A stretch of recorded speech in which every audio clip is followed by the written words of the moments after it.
remit, right?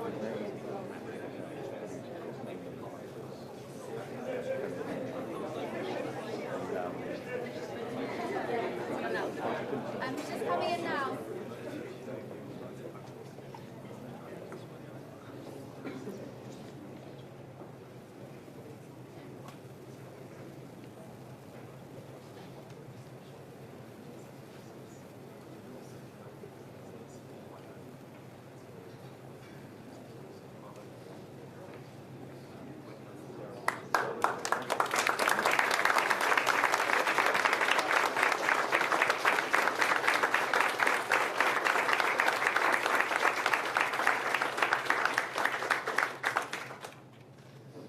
Good morning, everyone, and thank you all for coming. We are delighted to welcome our Prime Minister to the South West London Elective Orthopaedic Centre today. The Prime Minister has just been on a tour of the centre, and he is keen to speak to you all. So I'll hand right over.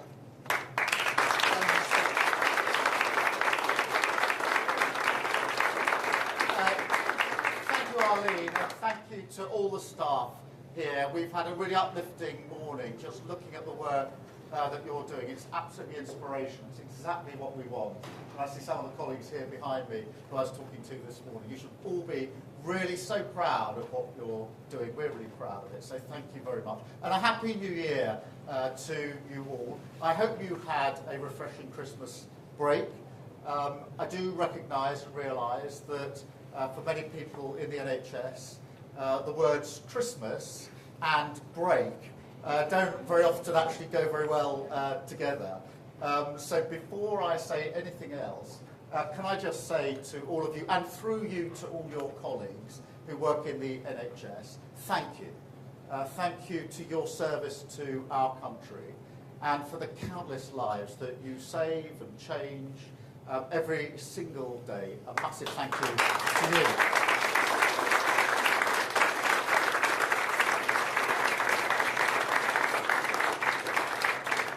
Now, this year, of course, is the 80th anniversary of VE and VJ Day. And on the 8th of May and the 15th of August, we will all come together to celebrate the greatest victory of this country and the greatest generation that achieved it. And that will be a wonderful moment. And we intend to do them proud. But what that generation knew, what they realised and understood, is that the strength and prosperity of a nation rests on the security of working people.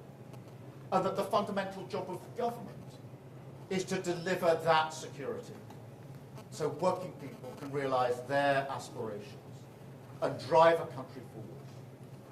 And so for this government, that is what this year is about, what next year is about, what every waking moment is about. Our goal of our plan for change, and this year we will deliver it.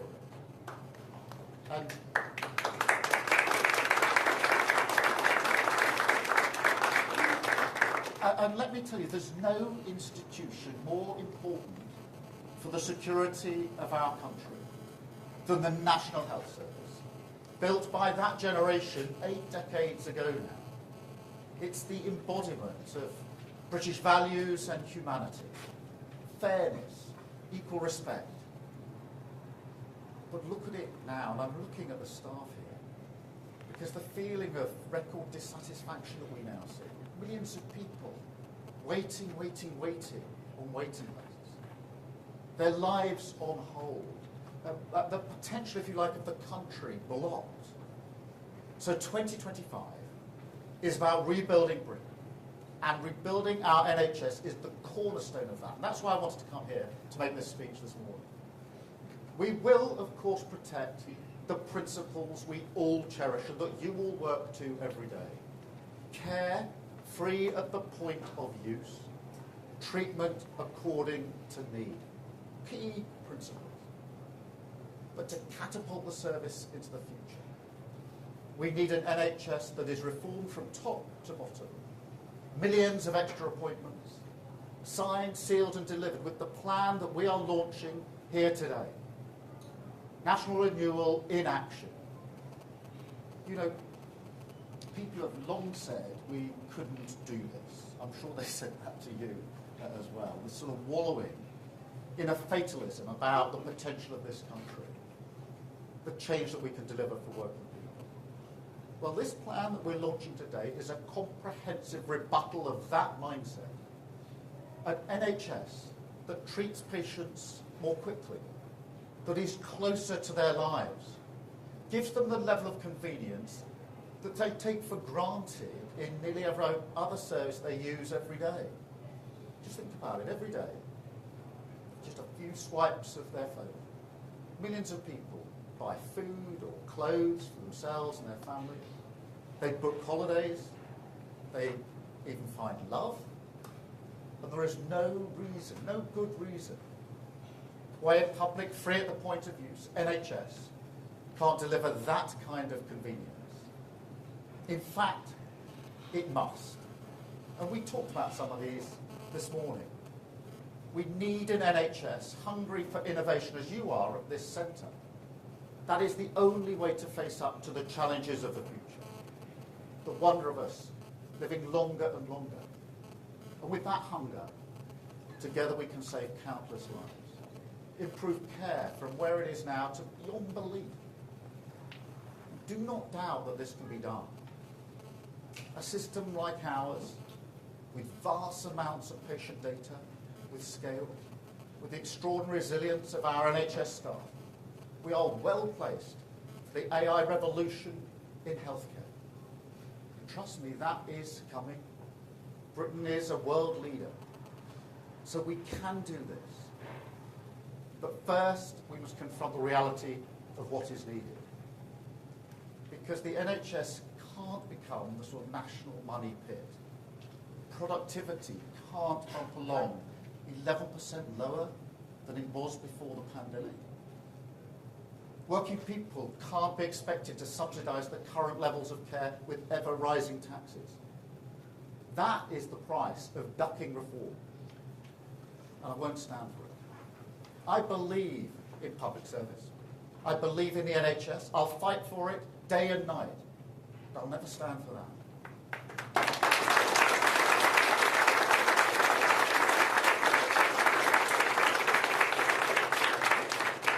And look, as many of you will know, and as we talked about this morning, my wife, my sister, my mum, they all worked or work for the NHS. And as you know, nobody who works in the NHS does it for an easy life. You know that, and I know that. And you know, I've said many, many times before, I wouldn't be standing here in front of you today if it wasn't for the NHS. Because my mum had Still's disease. She was diagnosed when she was 11. And one of the things she was told is she would never be able to have children. Well, the NHS never gave up on her. And that's why I'm standing here before you today. So thank you to the NHS, as every family has a story like that to say thank you to the NHS for. And I know that every day in this centre, in every hospital, throughout the service, NHS staff give their all to save lives and look after the families of other people. And then just get up the next day and do it all over again, every single day. So when I think about what they've been through, what you've been through over the last 14 years, it makes me angry. I'm angry that you're working harder and harder, yet the system just isn't delivering the results that we need for patients or for staff. And that is the cut and dry argument for reform. And it's not just about money. At the budget last year, we invested over £25 billion in the National Health Service. That's a record amount, and rightly so. And we put in over £1.8 billion since July on cutting waiting times alone. And that's investment that will deliver 40,000 extra appointments every single week, picking up on some of the techniques that you are using here. Now, that is an outcome that is wanted by everybody. It's wished for by everybody. But it's only possible because of the difficult choices that we confronted. But let me be crystal clear. That money will be used not as it's been in the past, as just sort of papering over the cracks. That's the definition of the sticking plaster politics that we were elected to change. No, this is the year we roll up our sleeves and reform the NHS. A new era of convenience in care, faster treatment at your fingertips, patients in control, an NHS fit for the future.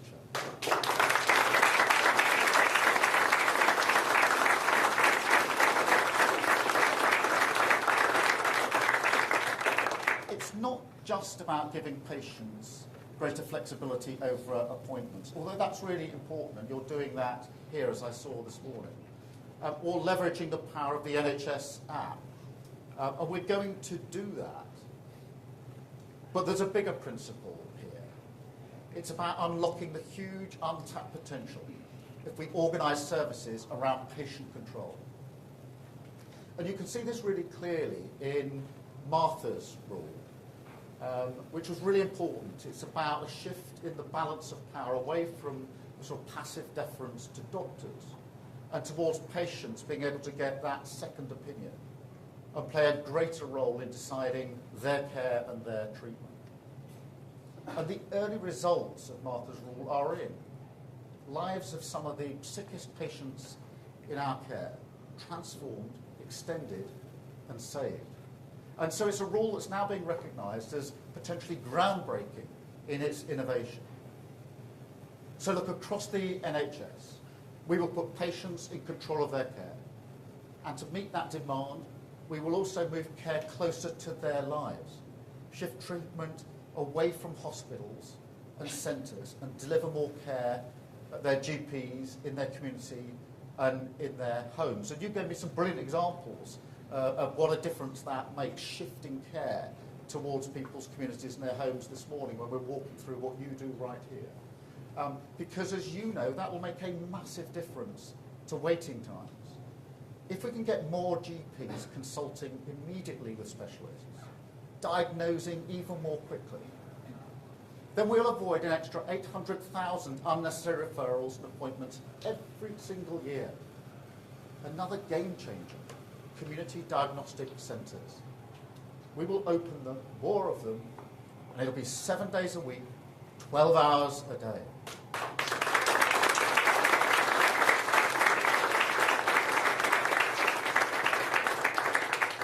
So if you need a scan or an X-ray, you get it done much more quickly and at your convenience. And that alone will deliver 440,000 extra tests and scans every year. We'll also let patients with long-term conditions monitor themselves at home, give them the technology to do that. And that will cut another 500,000 unnecessary appointments. We'll also reform funding incentives, focus our investment on what will actually cut waiting times. Far too much money is wasted on inefficient care. That has to stop because we can't afford it. Artificial intelligence will help us here as well. I've seen it in action at the hospital I was at the tail end of last year. An AI-enhanced stethoscope that can tell in a heartbeat, literally, whether you're at risk of cardiac failure. And just think about that.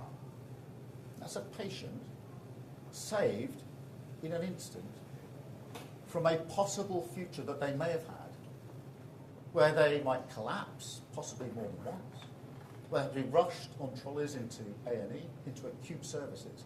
All of that avoided because AI was able to pick it up much earlier.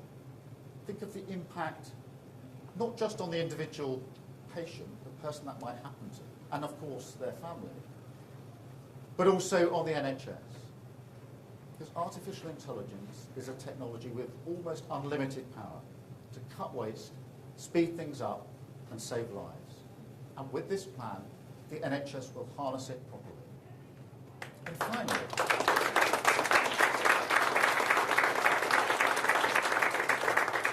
And finally, to cut waiting times as dramatically as possible, our approach must be totally unburdened by dogma. Working people will expect nothing less. So today, I welcome a new agreement that will expand the relationship between the NHS and the private healthcare sector. Make the spaces, the facilities and resources of private hospitals more readily available to the NHS. That's more beds, more operations, more care, available to the NHS. Treating patients free at the point of use, targeted at where we need them most. A partnership in the national interest, cutting waiting times, working for you, delivering our plan for change.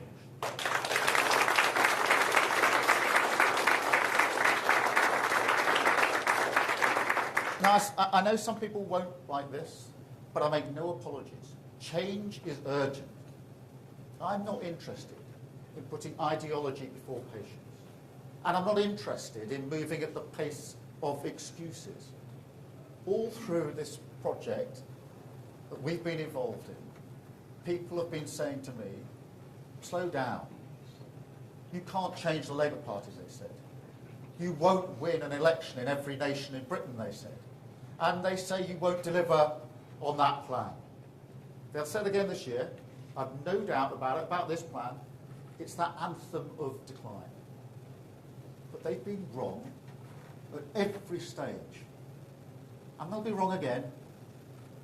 Because this year we will show that Britain can change our country. Politics can be a force for good. And we can unite the NHS behind a plan for reform. An NHS that's faster, easier and more convenient, with waiting times cut, patients in control, technology at your service, and outstanding care in your community. That is the change we will deliver. Another step along the road to a country and a people strong, secure, confident that the future will be better for their children. Thank you very much.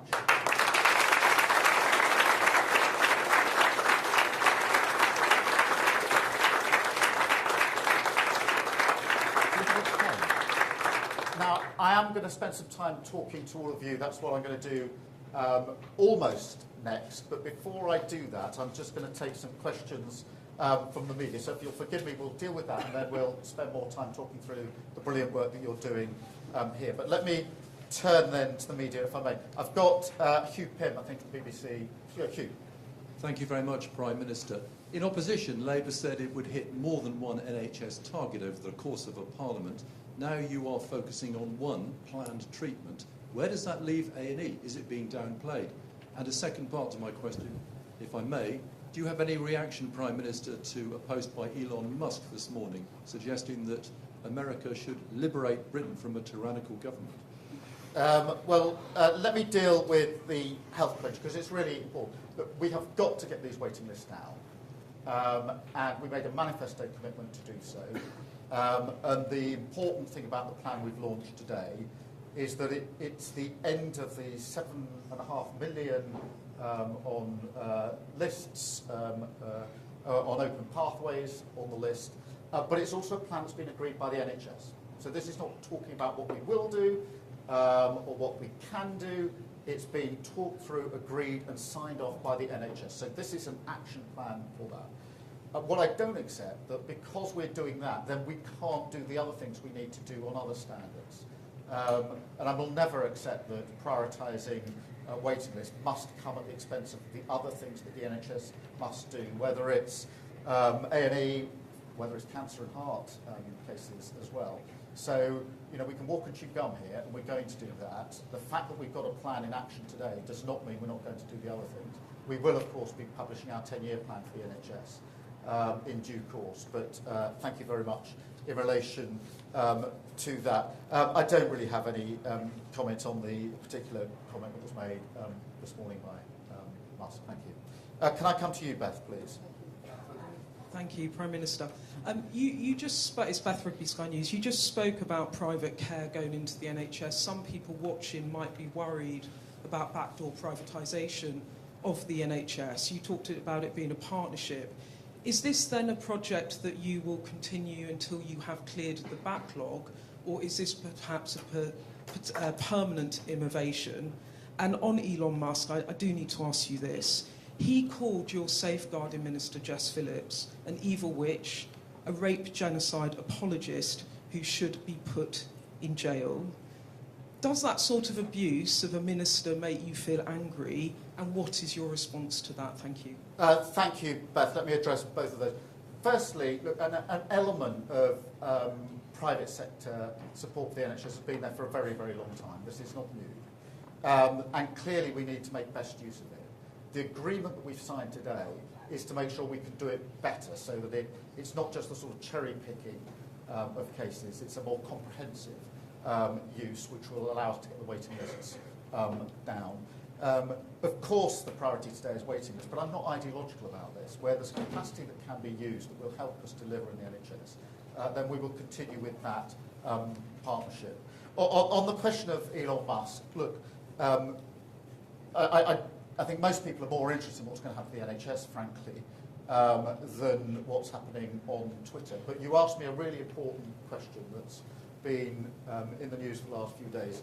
I am going to, with permission, just answer it quite fully, because it is a really important set of issues. And let me start with this.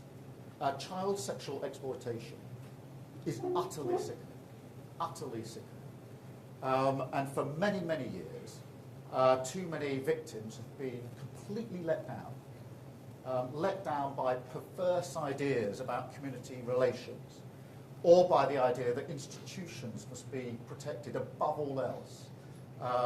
And they've not been listened to, and they've not been heard. And when I was chief prosecutor for 5 years, I tackled that head on, because I could see what was happening. And that's why I reopened cases that have been closed and supposedly finished. I brought the first major prosecution of an Asian grooming gang. In the particular case, it was in Rochdale, but it was the first of its kind. There were many that then followed that format. I changed the whole prosecution approach because I wanted to challenge, and did challenge, the myths and stereotypes that were stopping those victims being heard. So we changed the entire approach, not without criticism at the time, I might add. And when I left office, we had the highest number of child sexual abuse cases being prosecuted on record. Now, that record is not secret. As a public servant, it's there for all of you or everybody to see. I also called for mandatory reporting of child sexual abuse. I called for that a decade ago. The Tories did nothing about that for those 10 long years, including when the J report came out nearly 3 years ago now. Central plank, mandatory reporting, still hasn't been done. We're going to do it. But let's just to bring it in closer, and I will answer your Jess Phillips in particular. Because those that are spreading lies and misinformation as far and as wide as possible, they're not interested in victims. They're interested in themselves. Those who are cheerleading Tommy Robinson, not interested in justice. They're supporting a man who went to prison for nearly collapsing a grooming case, a gang grooming case. These are people who are trying to get some kind of vicarious thrill from street violence that people like Tommy Robinson promote. And those attacking Jess Phillips, who I'm proud to call a colleague and a friend, not protecting victims.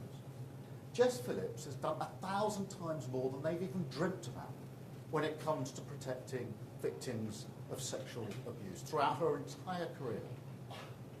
And so just as I took on the criminal justice system and the institutions when I was chief prosecutor, I'm prepared to call out this for what it is. We've seen this playbook many times, whipping up of intimidation and threats of violence, hoping that the media will amplify it. Now, Jess Phillips does not need me or anybody else to speak on her behalf. But when the poison of the far right leads to serious threats to Jess Phillips and others, then in my book, a line has been crossed. I enjoy the cut and thrust of politics, the robust debate that we must have, but that's got to be based on facts and truth, not on lies. Not on those who are so desperate for attention that they're prepared to debase themselves and their country. So this government will get on with the job of protecting victims, including child sexual abuse, mandatory reporting, accelerating the processes. But what I won't tolerate is this discussion and debate based on lies without calling it out. What I won't tolerate is politicians jumping on the bandwagon simply to get attention, when those politicians sat in government for 14 long years, tweeting, talking, but not doing anything about it. Now so desperate for attention that they're amplifying what the far right is saying. So that's what I say about Jess Phillips. Thank you. Robert, I've got next, from ITV. Prime Minister, I've been speaking to NHS leaders over the weekend, and they are worried they don't have the capacity, the people, to deliver on your ambitious targets to reduce waiting lists. Will this new agreement with the private sector provide enough capacity, or will they have to recruit more people, and in the short term, will those people come from abroad? And forgive me for going back on Musk's attacks. You've described what he has been alleging as lies against Jess Phillips. This morning, he said you should be in prison. You're a lawyer. That sounds libelous. Will you take legal action against him? On the question of staffing and resources, of course, there's always a challenge on staffing and resources, and that's why it's important that we've got the workplace plan coming on board for more resources and more staff while we put resource in at the budget. But let me be clear, the agreement with the private sector we signed this morning is not in some kind of substitution or an alternative to the mainstream work with the NHS, of course. But through reform and efficiencies, we can make a material difference. It is worth, if you have time, I mean this in the proper sense, to talk to some of the staff here, because they've talked me through this morning some of the innovations that they've gone through. They're cutting time the whole time. They're getting through many, many appointments here. The way they're processing the cases, this has all come from them. We asked them how these innovations come about, and they said it's our thinking about how we can improve the process. They're constantly doing that. So I don't sort of accept the basic argument that's put to me that you can only work at the pace we're working now, you'll never get more out of the staff and resources. We've got actually the staff here and in many, many other places across the country are very willing to look at ways of improving and changing the way they do things. And of course technology comes on top of that. Look, in relation to, I mean, I've said quite a lot about the various lies and misinformation that are put out there. My record is, it's open. I mean, there was nothing secret about being Director of Public Prosecutions. Every single case I prosecuted went to court, was looked at by a judge. I had an independent inspectorate, access to every single file of every case any time he or she wanted, and I was overseen by the Attorney General, which for 3 of the 5 years was a Tory Attorney General. So that record, I mean, and so in a sense, rather than me trying to say any more about what I did when I was in office, you can access this material, you know where it is, you know what the facts are. But it is an important point that's more, this is, the reason I've emphasised this today is because it's more, this isn't about whether I defend myself and my record, frankly. That record is there, you can see it, you can make your own mind up. It is something about the nature of our politics. Because once we lose the anchor that truth matters, in the robust debate we must have, then we're on a very slippery slope. And when politicians, and I mean politicians, who sat in government for many years, are casual about honesty, decency, truth, and the rule of law, calling for inquiries because they want to jump on a bandwagon of the far right, then that affects politics, because a robust debate can only be based on the true facts. And that's why this is actually an important point about our politics, not about what anybody may or may not say on Twitter. That actually isn't the main issue. The main issue is what are politicians here doing to stand up for for the things that matter to our democracy and the way that we have robust debate. That's why I want to call this out, because I think it really matters. And it matters not just to me, not just to the Labour Party, but it ought to matter, and it used to matter, to all political parties. And it's a sign of where the Tory party have got to, that we're even having this debate. Thank you very much, Robert. Can I go to, I've got Chris Hope. Chris Hope, Tube News, and I must ask also about the grooming gang scandal. Critics will say it's not a far-right bandwagon issue, Prime Minister. The ICSA report looked at just 6 towns where grooming gangs were operating. Rochdale got 1 mention in 400 pages. We have found at GB News court reports showing gangs operating in 50 towns across the country. Are you certain as Prime Minister it's not going on today? Why don't you order a national public inquiry to join the dots between 50 towns, not 6, barely mentioned in the J report? Are you afraid it might expose failings as your role as a DPP? And that's why Elon Musk says, were you complicit in the rape of Britain? You have not, to go after the far right on this does not go to the heart of the problem. No. But Chris, look, on my record, I think you were actually covering crime when I was DPP. You were quizzing me at the time for the Telegraph as the crime correspondent, I think for the entire 5 years, if I'm right. And quite rightly too, I'm not complaining in the slightest.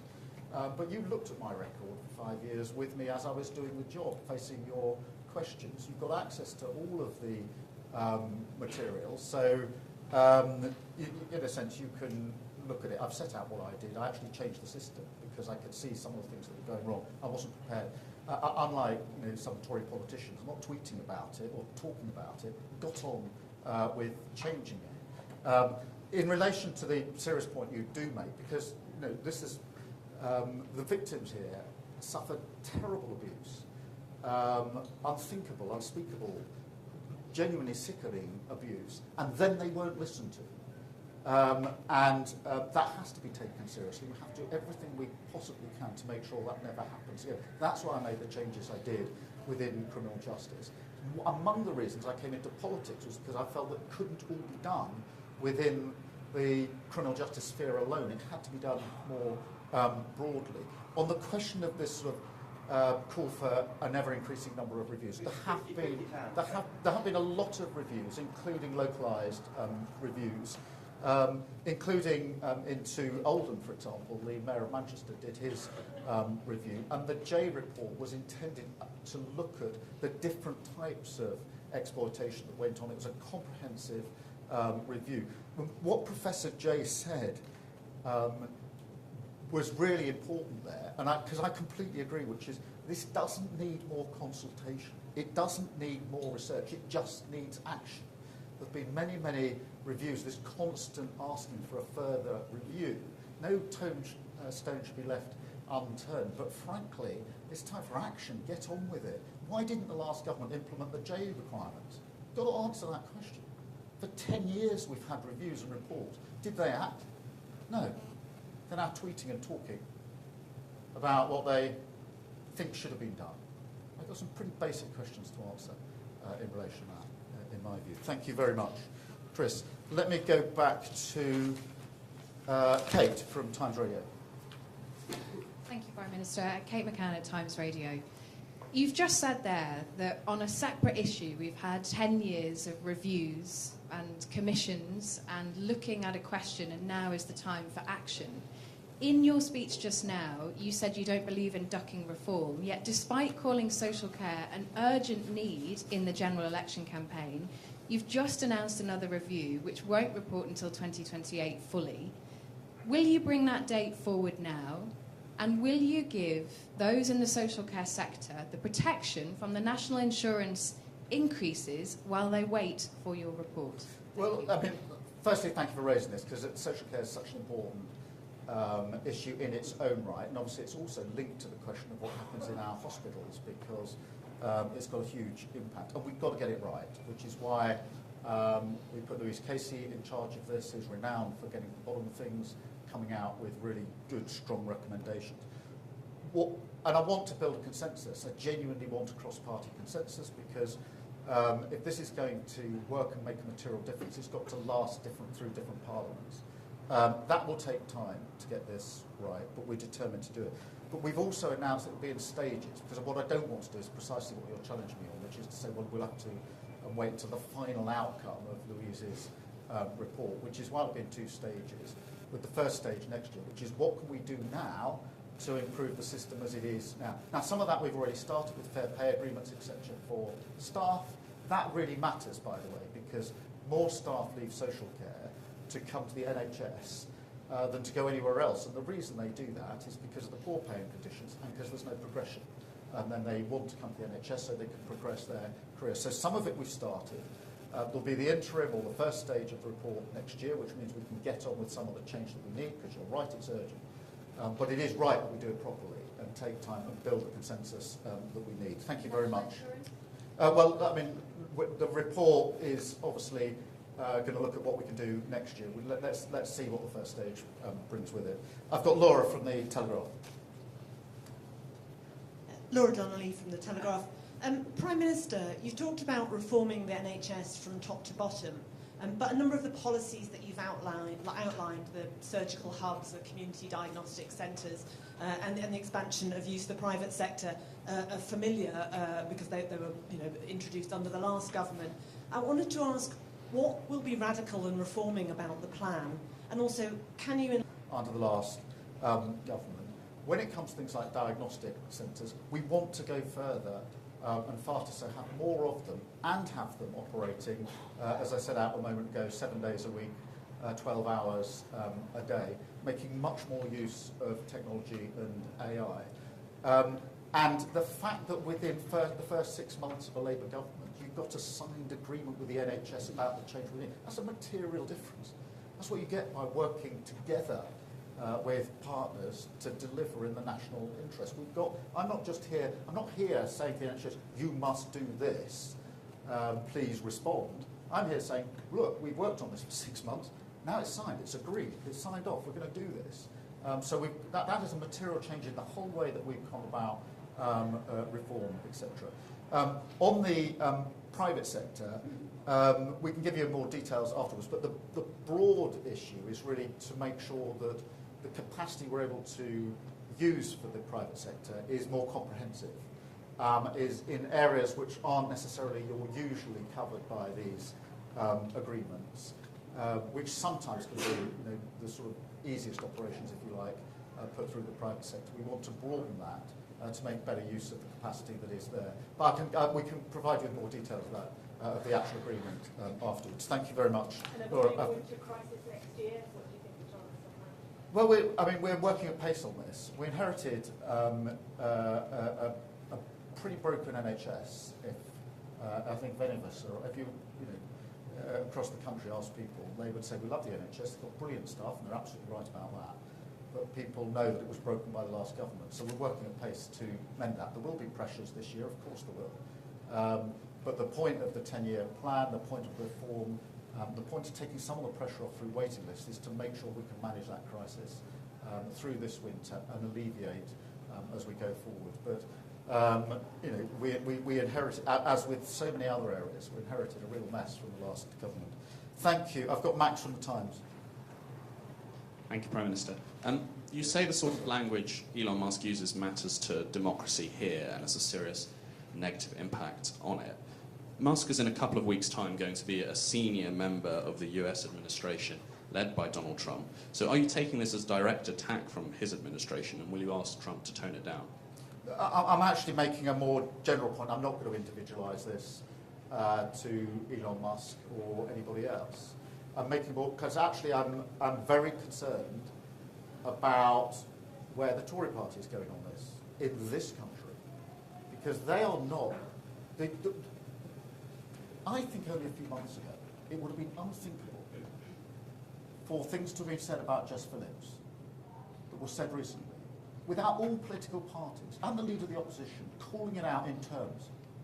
I genuinely believe that. I don't think it was that long ago that you would have all expected that reaction. You'd have all been challenging the leader of the opposition. Will you denounce this? This isn't fair. Because it's put a member of Parliament, my member of Parliament, at risk. That's not good. That's why I say a line's been crossed. So this isn't about America or Musk. I'm talking about our politics. I'm talking about responsibility that our politicians have in calling this out for what it is and distancing themselves and condemning it. Because if you're not prepared to stand up as a Tory MP and denounce what's been said about Jess Phillips, who's now had threats made to her, then you need to seriously consider why you're in politics in the first place, in my view. I've got Jack from The Sun. Thank you, Prime Minister. Jack Elson from The Sun. You correctly identified that the J inquiry looked at the wider issue of child sexual abuse. But by refusing to hold a national inquiry that zeroes in on these rape gangs, can we take it that you are then satisfied that there are no more failings of wider states that need to come to light? Well, I don't think we should leave any stone unturned, but I think we know what the basic failings were. The reason I brought the first massive prosecution for an Asian grooming gang is precisely because I could see that these warped ideas about community relations were possibly having an impact. Because I could precisely see that the myths and stereotypes about the victims were preventing some of the most vulnerable in our society from the protection they needed. And that's why we took that. That action was taken over a decade ago. Yes, of course, you're right to challenge and say, well, couldn't there be something else? But the basic problem here is pretty well known. It was pretty obvious. That's why I did what I did in the Crown Prosecution Service, because I could see what the problem was. And so there's always this sort of suggestion, let's have another review. I think Professor Jay, I mean, she did look at this for a very long time. You could sense a slight impatience on her behalf, which is say, look, just get on with the things that have already... There were, what is it, 20-something recommendations in the Jay report. None of them have been fully implemented yet. None of them were fully implemented by the last government. So for the leader of the opposition now to call for a further inquiry, she didn't even implement the 20 recommendations of the Jay report, which is about as comprehensive as you could get. Then I think that shows perhaps where just the, trying to get noticed is becoming more important than the issue itself. So I don't duck your challenge, but I do genuinely say, for those that are really concerned with protecting these victims, and I really am, it's time to get on with it. And implement all the recommendations so far, and you'll make a material difference to the lives of very, very many victims. And that's why I think Professor Jay said, let's just get on with what we've got. And I think there's no element of truth in that. I'm not closing my mind. If you or others put specific allegations or issues to us, then we will faithfully deal with them, absolutely rightly. I'm absolutely not prepared to have this, pushed under the carpet. But I'm slightly impatient with people who just say, do another review, when they haven't got on with implementing the very many reviews. There's 7 pretty big reviews. There's been lots of localised reviews, no end of reviews.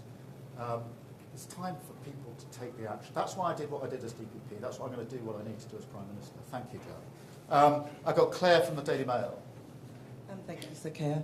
You vowed to restore trust and integrity to politics. So do you think it's time that your anti-corruption minister comes clean about her use of homes linked to her aunt's regime? And do you have full confidence in her? Troop Sadiq has acted entirely properly by referring herself to the independent advisor, as she's now done. And that's why we brought into being the new code. It's to allow ministers to ask the advisor to establish the facts. And yes, I've got confidence in her, and that's the process that will now be happening. Thank you very much. I've got Sophie. About NHS staff being on the front line, not the picket line, but some unions have indicated that they could go on strike again this year after your government recommended a 2.8% pay rise for health workers. Are you worried this could put your plans and targets at risk?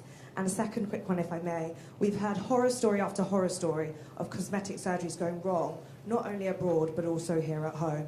Are you concerned about this, and will you commit to looking at the Mirror's campaign demands to take action here in the UK? Look, on the question of pay, the first thing I would gently point out, particularly to the staff here, is we honoured the pay agreement last year, and quite rightly so, and I'm proud that we did that. So where we stand on proper pay for frontline NHS staff is clear from our record. Obviously, we'll have to go through the process for pay review. It's the usual process. But we will work with the unions, we'll work with the staff. The only reason we're able to hold up the agreement we've got today is because we work with the NHS on this, on what we can achieve together, and it's that approach that we'll take. On the cosmetic, I think you're running a campaign on this, and it is a really important issue, and I know Wes Streeting, the Health Secretary, is looking at this because clearly we need to look at what more can be done in some of those cases. So thank you for highlighting that. Thank you all very much, and now I'll do as I promised and get to speak to all the rest of you. Thank you very much. Thank you.